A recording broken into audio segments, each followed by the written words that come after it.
que deixaram os indígenas de fora da Flop 30, o resultado foi esse.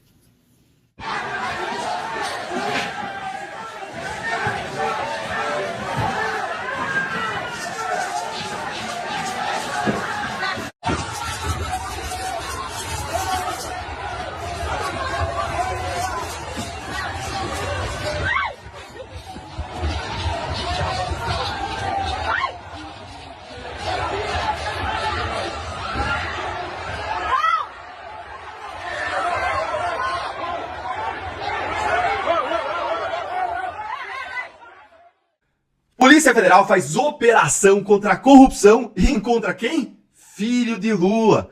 Para tudo o que está fazendo, porque a família de Lula voltou pro olho do furacão, ou melhor, pro centro de um novo grande escândalo de corrupção. Para 24% dos brasileiros, o melhor resultado para a eleição presidencial de 2026 é a vitória de um nome que não seja ligado nem ao presidente Lula, nem ao ex-presidente Jair Bolsonaro. Outros 17% gostariam da vitória de um nome de fora da política. Os dados são da pesquisa eleitoral Genial Quest, divulgada nesta quinta-feira, dia 13 de novembro. Segundo o levantamento, cresceu o índice de brasileiros que avalia que Lula não deveria se candidatar à reeleição. São 59% os que acham que o petista não deve tentar um quarto mandato. Na rodada anterior da pesquisa, em 9 de outubro, eram 56%. Mesmo assim, o levantamento mostrou que Lula ainda supera seus opositores na maioria dos cenários de segundo turno, apesar do estreitamento das margens de vitória. Já no lado conservador, a maioria dos brasileiros também rejeita uma candidatura de Bolsonaro. O ex-presidente está inelegível, mas se mantém como pré-candidato ao próximo pleito. Para 67% dos entrevistados, Bolsonaro deveria apoiar um outro nome para a disputa. Outros 26% acham que o ex-presidente deve seguir com a candidatura. A pesquisa Genial Quest realizou 2.004 entrevistas presenciais entre os dias 6 e 9 de novembro. A margem de erro é de 2 pontos percentuais e o índice de confiança de 95%. Gente, o Lula deve estar tendo um péssimo dia hoje, deve estar lá com dor de cabeça, porque depois da prisão do seu chefe do INSS, como eu mostrei no primeiro vídeo de hoje, que é imperdível, agora a família é arrastada para mais um escândalo.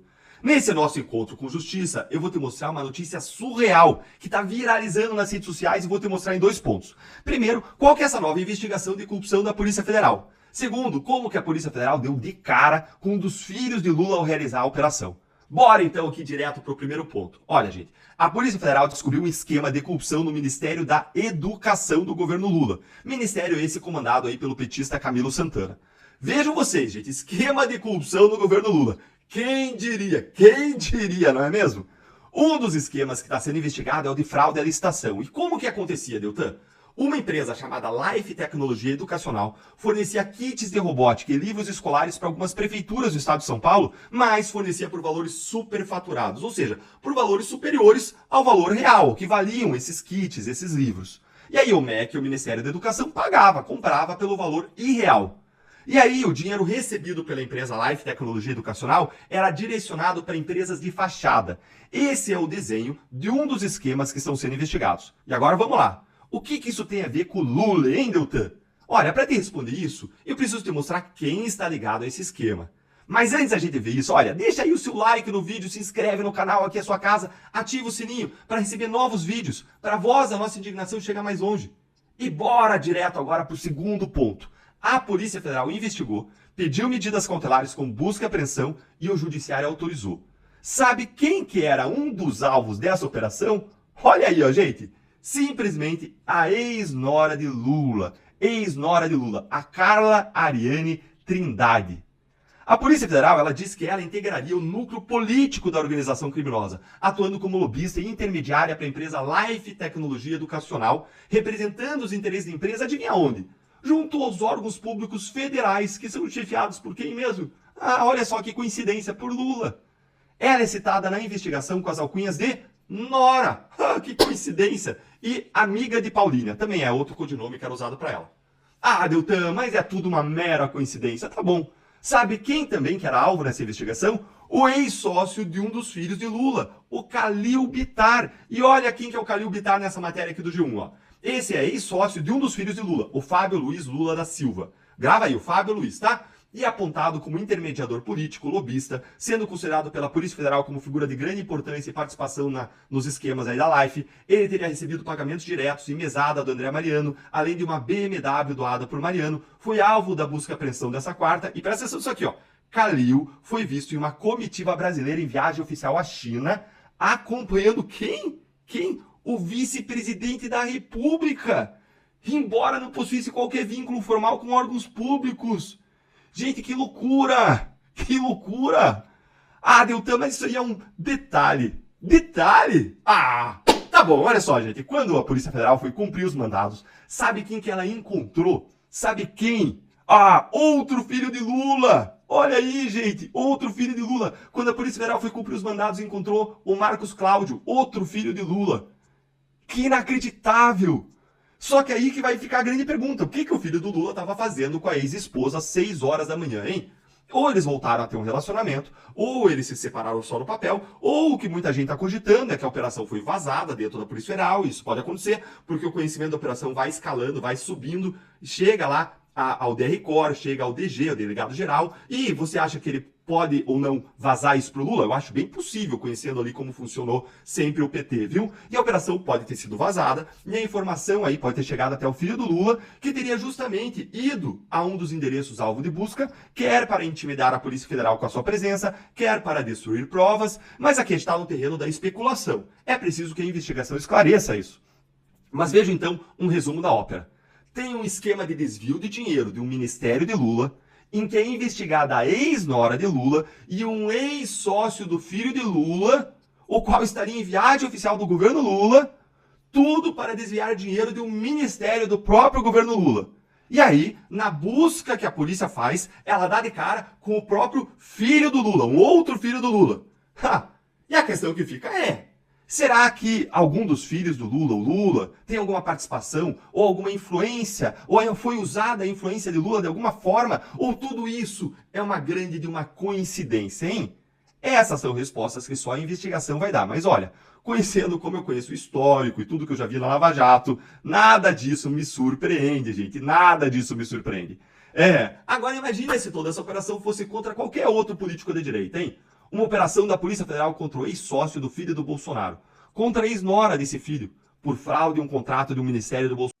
A cena da invasão de índios e militantes da esquerda em área restrita ganhou as manchetes dos principais veículos de imprensa do mundo. Quem traz a repercussão internacional de mais um vexame na Conferência Climática em Belém é, claro, ele, nosso queridíssimo correspondente, Ivan Kleber, já está aqui conosco no telão. Ivan Kleber, eu quero te ouvir a respeito. Parece que não deixaram os índios participarem. Eles quase cantaram aquela música e não me convidaram para essa festa pobre. Então eles foram lá na Flop 30, invadiram tudo, quebraram pau. Quero te ouvir a respeito disso. Primeiro, boa tarde, seja muito bem-vindo ao Jornal da Oeste.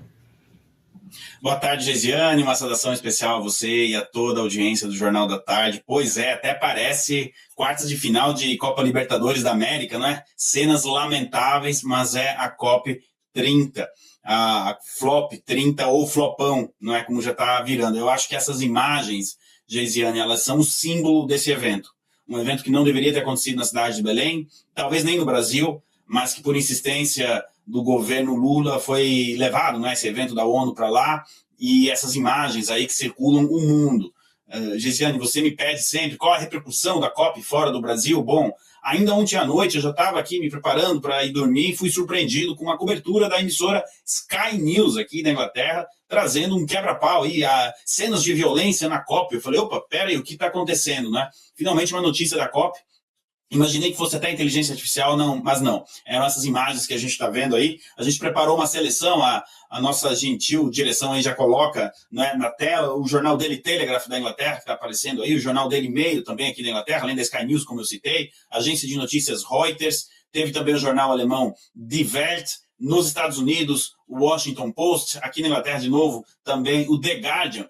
E acompanhando, fazendo esse trabalho, preparando aqui, né, para a pauta, o Gesiane, eu me deparei com uma emissora de televisão do Paquistão, a Samar TV, dando a notícia do quebra-pau aí na COP. Quer dizer, Gesiane, quando você tem uma emissora de televisão do Paquistão repercutindo o quebra-pau, é porque a coisa foi feia mesmo. Com certeza não ajuda na imagem do evento, mas também não ajuda na imagem do Brasil, né? porque isso mostra também uma falta de organização. Teve a questão também da água vazando ali, que choveu e caiu, né, teve aí um vazamento de água no setor para os jornalistas, e essa é a imagem que passa para fora no mundo, né? Quer dizer, quando um país se decide ali hospedar um evento como a COP, gostemos ou não do que seja debatido ali, o evento ele é importante, delegados no mundo inteiro, é o maior evento anual da COP, inclusive maior do que a reunião lá da ONU que acontece em Nova York. Esse ano talvez tenha sido menor pela baixa adesão, né, da participação. E aí a gente se depara, então, com essas imagens. Eu não estou nem entrando no mérito aqui do porquê esses índios entraram ali no setor, no Blue Zone, né, no setor azul da COP, porque a imagem que passa é essa, aí o motivo que eles entraram torna-se irrelevante, né? De um lado, você não pode ter a violência como forma de protesto, por outro, a organização deixa a desejar, a gente vê nenhuma preparação, graças a Deus não aconteceu nada de muito mais grave, né? Você imagina a repercussão que seria hoje, sei lá, o Putin e o Zelensky convidando o Lula para sentar numa mesa de bar para acalmar as coisas na COP, né? Obviamente que estou sendo irônico. Eu, como brasileiro, obviamente, não gosto de ver o nome do meu país atrelado a situações como essa, mas como jornalista eu tenho aqui a responsabilidade, né? Nós temos aqui, né, Gesiane, de passar a repercussão. As pessoas me pedem o que está sendo falado da COP, e essas imagens, não só, Gesiane, na mídia tradicional, mas elas também estão circulando, né, na mídia independente. As pessoas, até mesmo que não acompanham política ou questões ambientais, estão compartilhando essas imagens. Por que tem índio dentro, né, de um prédio da ONU? Porque, tecnicamente falando, esse prédio é da ONU, né? O evento é da ONU. Então, essa é a imagem que passa para o mundo, e eu acredito, Gesiane, além de ser as imagens do evento, elas representam bem o que está sendo esse governo Lula 3.0, viu, Gesiane? Estereótipo da imagem do brasileiro, né? Devem pensar que todo mundo aqui se veste dessa forma, se comporta dessa forma, realmente assim, reforça uma série de estereótipos. Já somos anões diplomáticos, somos mais ainda após o flopão 30. Serrão, nós estamos com o nosso queridíssimo correspondente internacional, Ivan Kleber, sua pergunta.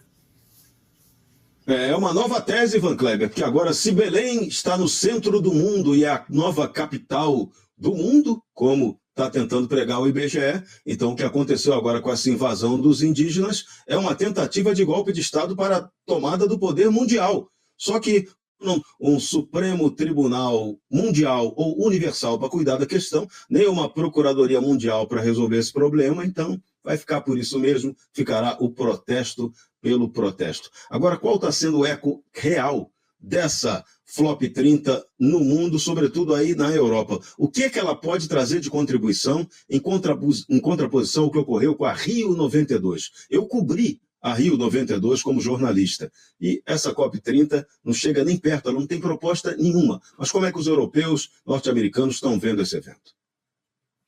Serrão, sempre uma alegria estar aqui conversando com você na Revista Oeste, participando. O fato de você citar a Rio 92 já é emblemático. Será que daqui a 40 anos, 30 anos, estaremos citando a COP30 que aconteceu na cidade de Belém? Talvez sim, mas não por motivos importantes, por bons motivos, né? O que vem sendo debatido aqui na Europa, Serrão, é que a China está se aproveitando da hipocrisia do Ocidente para vir vender carro elétrico e vender soluções para a transição climática, mas soluções que ela, China, não coloca em prática no seu país, né? A China continua sendo um dos países que mais polui no mundo, e ela canta essa bola da transição climática. Vamos ajudar os países com a transição climática, mas é aquela coisa, no quintal dos outros, não no meu quintal. Então, os europeus estão olhando muito essa questão da China